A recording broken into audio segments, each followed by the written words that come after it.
Assalamualaikum warahmatullahi wabarakatuh. Saya Atorida Faidana Samsyati dengan NIM 24021040402001. Saya Marsha Ananda Wulandari dengan NIM 240210402036.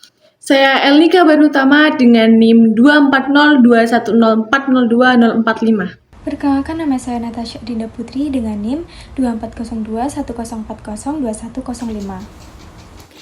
Kami dari kelompok 7 akan membahas materi mengenai pembelajaran STEM dan STEM. Video ini akan diawali dengan pembahasan awal materi tentang STEM dan STEM, lalu akan ditampilkan diskusi oleh kelompok kami serta komentar kami mengenai pembelajaran STEM dan STEM.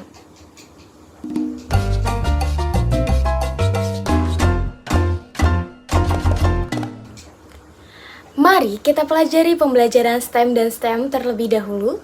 STEM berfokus pada pemecahan masalah dalam kehidupan sehari-hari yang nyata. Gabungan dari 4 disiplin ilmu, yakni S. Science, T. Teknologi, E. Engineering, dan M. Matematik. Lalu, STEM merupakan muatan pembelajaran yang menggunakan 5 ilmu, yakni Sains, Teknologi, Engineering, dan ditambah oleh art atau seni, lalu matematik. Model-model pembelajaran STEM dan STEM mencakup 5 model pembelajaran. Yang pertama yaitu Discovery Learning, yang kedua Inquiry Learning, yang ketiga Problem Based Learning, yang keempat PBL, yang kelima yaitu Learning Cycle 5E dan 7E. Lalu yang selanjutnya yaitu tahapan. Yang pertama yaitu refleksi, lalu penelitian, lalu penemuan, keempat aplikasi, dan yang terakhir yaitu komunikasi. Contoh kegiatan STEM yaitu siswa menulis teks eksposisi tentang dampak gadget terhadap prestasi belajar dengan memasukkan data survei sederhana di kelas. Sedangkan contoh kegiatan STEM yaitu siswa menulis puisi bertema sampah plastik dan membuat poster digital yang berisi ajakan menjaga kebersihan lingkungan. Berikut tayangan video pembelajaran STEM dan STEM di lapangan.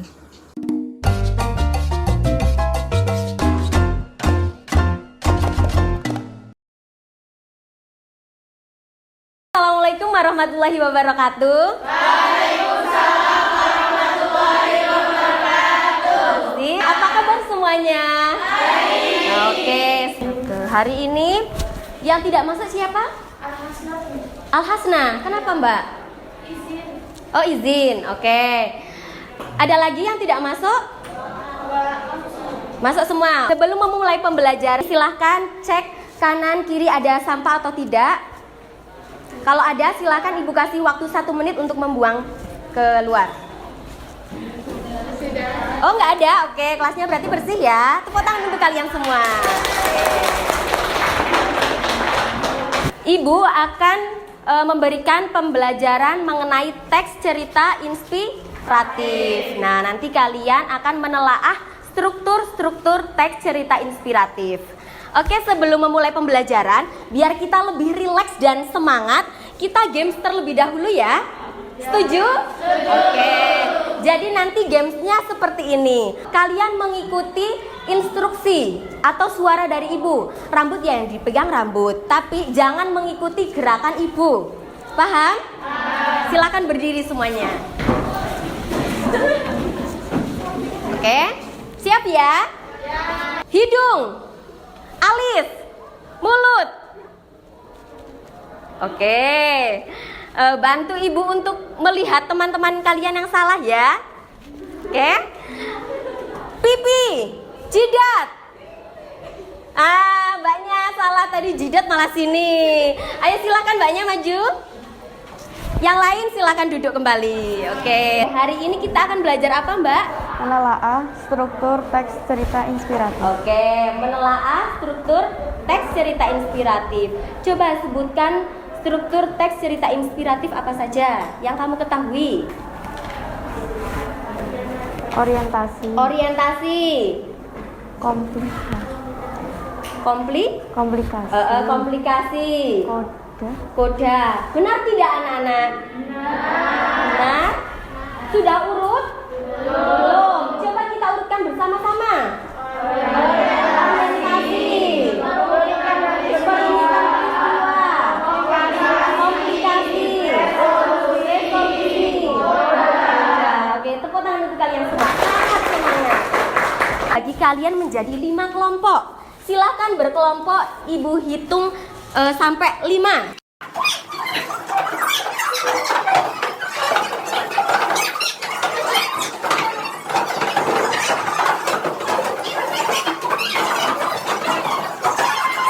Semuanya kelompok sudah terbentuk. Ada 5 kelompok di sini. Nah, sekarang Ibu memegang ada sebuah amplop. Permainan hari ini namanya amplop cerita teks inspiratif. Ya. Jadi nanti satu kelompok akan Ibu bagikan satu amplop. Nah, di dalam amplop ini terdapat beberapa paragraf yang di dalamnya itu memuat struktur teks cerita inspiratif. Nah, jadi Ibu bagikan terlebih dahulu ya. Nih.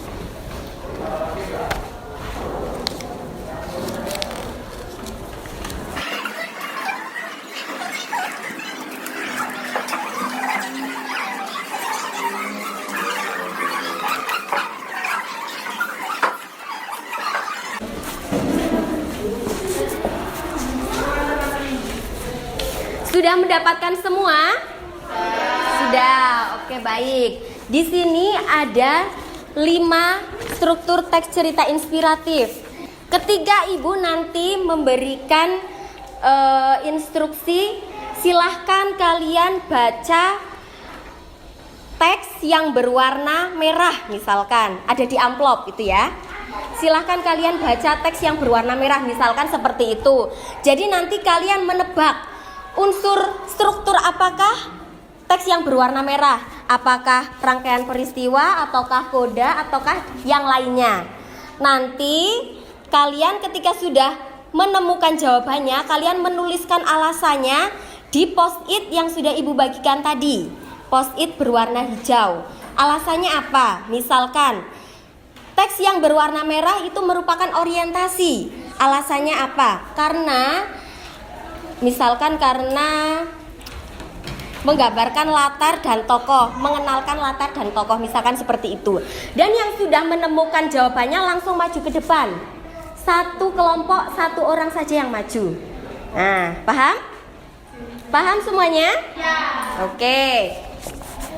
Penilaiannya bagaimana, Ibu? Sebelum Ibu memberikan penilaian, Ibu bagi terlebih dahulu. Yang sini kelompok 1, kelompok 2, kelompok 3, kelompok 4, dan yang belakang kelompok 5. Diingat-ingat kelompoknya ya.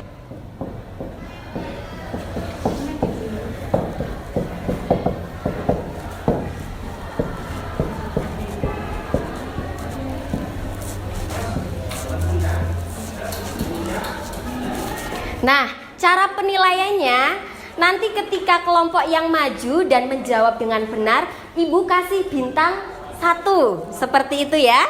Silahkan kalian mengerjakan atau menelaah struktur teks yang berwarna biru. Silahkan.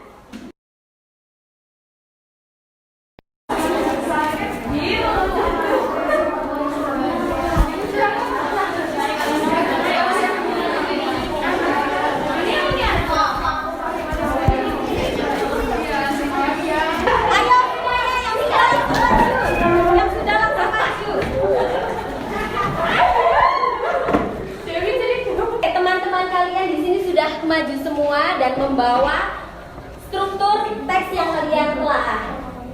Coba Ibu lihat. Yang betul itu apa, Nak? Orientasi. Ini kelompok berapa? Kelompok 2 dan kelompok 1 salah. Tidak apa-apa, kita belajar bersama. Orientasi, coba Mbak sebutkan.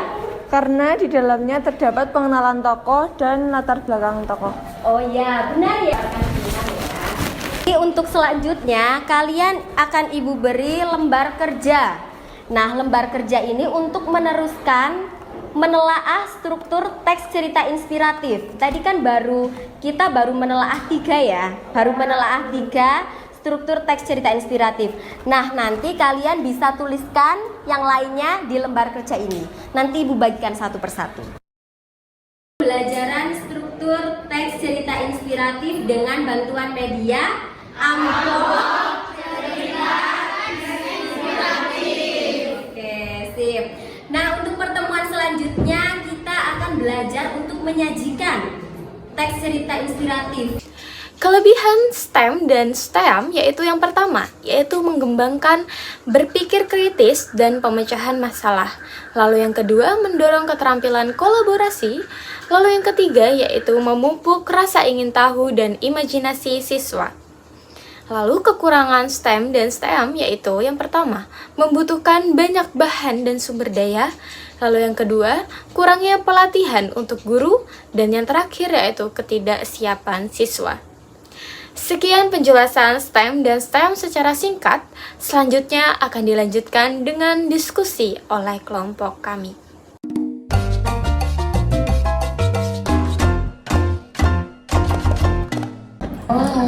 Oh gitu ya. Baru tahu aku ya. Menurut kalian ya, jika model STEM dan STEM ini diterapkan di pendidikan saat ini secara luas, gimana ya? Menurutnya kalian? Kalau menurutku sih ya, masa depan pendidikan di Indonesia itu pasti akan jauh lebih baik sih ya kalau sampai pendekatan STEM dan juga STEM ini benar-benar diterapkan secara luas di Indonesia. Mungkin ada beberapa alasan tadi aku juga sih. Yang pertama itu karena pastinya lulusan di Indonesia itu jauh lebih baik karena anak-anak itu terbiasa berpikir kritis, kreatif, dan juga bisa langsung menyelesaikan masalahnya apa. Jadi bukan hanya hafalan teori saja seperti itu. Kemudian yang kedua itu karena dengan adanya unsur seni di dalam STEAM itu kan ya, jadi pembelajaran itu akan jauh lebih kreatif dan juga tidak monoton seperti itu. Yang nantinya pastinya juga akan melahirkan banyak inovator muda yang bisa menciptakan solusi-solusi yang unik yang tentunya dibutuhkan oleh negara Indonesia sekarang. Itu sih. Kemudian mungkin juga daya saing lulusan di Indonesia itu meningkat secara secara global gitu loh. Jadi lulusan kita itu nantinya itu pasti punya kemampuan adaptasi yang tinggi terhadap perkembangan teknologi dan juga bisa bersaing secara internasional seperti itu. Kemudian yang paling menarik juga cara belajar itu jauh lebih hidup dan juga interaktif gitu loh, karena siswa itu kan aktif terlibat di dalam proyek-proyek yang menantang gitu kan ya, bukan hanya duduk diam mendengarkan guru yang menjelaskan di depan seperti itu sih. Jadi itu bisa membuat siswa itu lebih aktif, jadi pendidikan ini jadinya kayak nggak soal teori aja dengan model pembelajaran ini ya. Terus ini juga kan di konsep awalnya itu kan konsepnya kan STEAM, terus kemudian berubah ke STEAM yang dimana itu ditambah art. Menurut kalian itu alasannya itu apa? Apa mungkin untuk menambah ke keaktifan siswa atau gimana?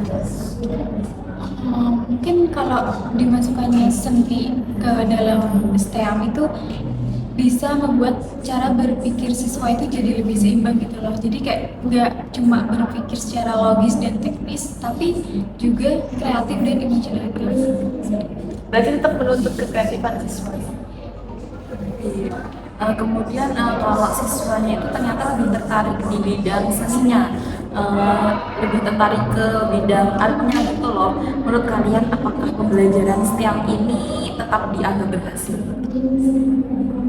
Menurut aku ya, jika itu hanya siswa itu hanya minat ke artnya, itu tuh menurutku harus untuk dikombinasikan dengan ilmu yang lain sih. Jadi kan STEM, meskipun itu ada salah satunya yaitu seni, itu tetap harus dikombinasikan dengan matematika atau IPA seperti itu sih. Kan karena gunanya ditambahkan art ini agar siswa itu lebih aktif dengan, dan kebanyakan siswa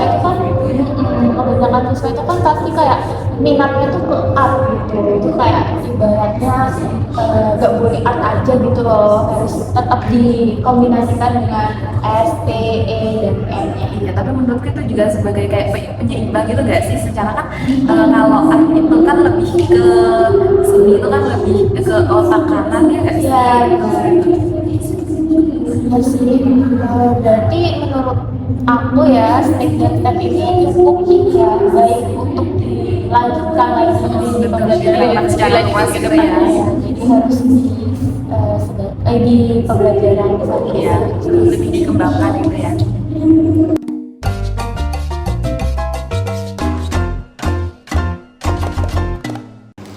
Perkenalkan, saya Atoyida Fadena Samsyati.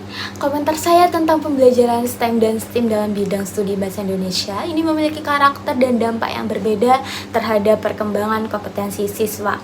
Pendekatan STEM yang berfokus pada sains, teknologi, rekayasa, dan matematika ini memberikan kontribusi dalam menguatkan kemampuan berpikir kritis, analitis, dan sistematis. Nah, dalam konteks bahasa Indonesia, pendekatan ini itu membantu siswa untuk mengolah informasi, menganalisis struktur teks, serta menulis berdasarkan data dan fakta. Namun, pendekatan STEM memiliki keterbatasan karena kurang memberikan ruang bagi kreativitas bahasa, imajinasi, dan aspek estetis yang penting dalam pembelajaran sastra maupun menulis kreatif. Jika diterapkan secara kaku, pembelajaran bahasa Indonesia ini dapat menjadi terlalu teknis dan kurang menekankan kepekaan dalam berbahasa. Berbeda dengan STEM, pendekatan STEAM ini menambahkan unsur seni atau arts sehingga lebih selaras dengan karakter pembelajaran bahasa Indonesia. Melalui STEAM, siswa ini tidak hanya belajar menganalisis teks secara logis, tetapi juga mengembangkan kreativitas melalui pembuatan puisi digital, drama, komik, video, storytelling, atau karya sastra lainnya. Nah, pendekatan ini itu mendukung perkembangan multiliterasi yang sangat dibutuhkan di era digital karena siswa belajar memahami dan menghasilkan teks dalam berbagai bentuk media. STEAM juga mampu meningkatkan motivasi belajar sebab pembelajaran ini akan menjadi lebih ekspresif, kontekstual, dan tentunya lebih menarik. Meskipun demikian, STEAM ini memiliki tantangan seperti kebutuhan fasilitas teknologi dan kompetensi guru yang lebih luas. Namun, secara keseluruhan, STEAM dinilai lebih ideal untuk pembelajaran bahasa Indonesia karena mampu memadukan kemampuan logis dan estetis secara seimbang. Pendekatan ini tidak hanya mendukung penguasaan struktur bahasa, tetapi juga menghidupkan kreativitas dan apresiasi terhadap karya sastra. Dengan demikian, jika STEM memperkuat aspek ilmiah dalam berbahasa, STEAM menghadirkan pembelajaran yang lebih utuh, yang lebih dinamis, dan lebih relevan dengan kebutuhan literasi modern. Setelah mempelajari metode STEM dan juga STEAM dalam pembelajaran, saya melihat betapa pentingnya pendekatan ini untuk mempersiapkan siswa menghadapi tantangan abad 21. Metode STEM yang mengintegrasikan sains, teknologi, engineering, dan matematika memberikan kesempatan siswa untuk belajar secara kontekstual dan memecahkan masalah secara nyata. Sedangkan pendekatan STEAM yang menambahkan unsur arts membuat pembelajaran menjadi lebih kreatif dan juga holistik. Yang menarik adalah kedua metode ini mendorong siswa untuk berpikir kritis, berkolaborasi, dan mengembangkan inovasi. Jadi siswa itu tidak hanya menerima teori saja, tetapi juga menerapkannya dalam proyek-proyek yang tentunya lebih bermakna. Namun tantangannya adalah guru perlu memiliki kompetensi yang memadai dan sekolah harus menyediakan fasilitas yang mendukung. Meskipun begitu, saya yakin dengan perencanaan yang matang, metode STEM dan juga STEAM ini bisa menjadi solusi yang efektif untuk meningkatkan kualitas pembelajaran di Indonesia. Terima kasih. Menurut saya, pembelajaran STEM dan STEM ini sudah sangat layak dilakukan atau diterapkan pada sekolah-sekolah. Kenapa? Karena metode pengajaran tersebut sudah menggabungkan komponen-komponen utama yang harus dikuasai oleh seorang siswa, yaitu ada sains, kemudian ada teknologi, ada engineering, dan ada matematik. Dan pada konsep pembelajaran STEM ini ditambahkan art atau seni. Nah, konsep pembelajaran tersebut juga sangat bermanfaat ditujukan pada masa depan siswa karena dengan pembelajaran tersebut sudah mengintegrasikan kemampuan yang dibutuhkan pada masa depan. Dan pada konsep belajar tersebut akan menumbuhkan pemikiran kritis, kreatif, inovatif pada siswa yang nantinya dan tentunya itu akan bermanfaat pada masa depan. Menurut saya, pembelajaran STEM dan STEM keduanya sama-sama bagus. Namun, STEM biasanya lebih menarik karena memberi ruang untuk berimajinasi dengan menggabungkan logika dan kreativitas. Siswa bisa lebih siap menghadapi dunia nyata yang membutuhkan kemampuan berpikir, berkolaborasi, dan berinovasi.